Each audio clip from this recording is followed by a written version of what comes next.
কেন কথা বলে? প্রিয় ভাই আমার, আপনাদের কাছে বিনয়ের শব্দ উত্তরে বলতে চাই, সংসার ছেড়ে আমি এই গাজীপুরের মাটিতে এসেছি আমি আপনাদের জন্য ভালো কিছু কাজ করার জন্য। আমার কোনো অসৎ উদ্দেশ্য নাই। আমি শব্দটার জন্য সরি বলছি। যাই হোক, প্রিয় নেতৃবৃন্দ, এরপরে আপনারা চুপ করবো নাকি আমরা চলে যাবো? তাহলে চুপ কর। এই তোমরা কি চাও যে আমরা চলে যাই?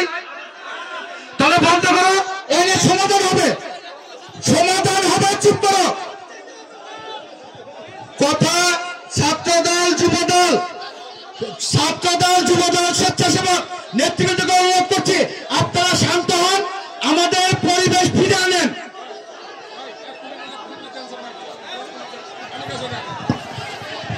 শোনেন,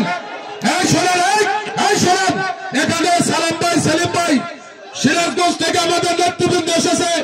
আমরা কিন্তু ভালো করতেছি, বারবার বলার পরে কেন আপনারা চুপ থাকেন না? আপনারা জেলার নেতৃবৃন্দকে অপমান করতে চান।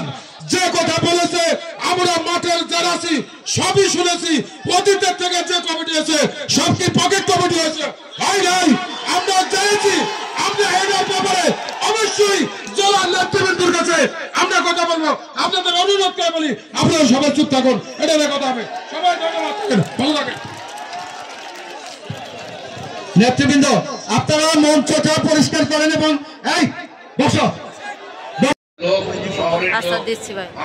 জানি প্রিয় ভাইরা, আপনাদের কষ্ট দুঃখ আমরা বুঝি।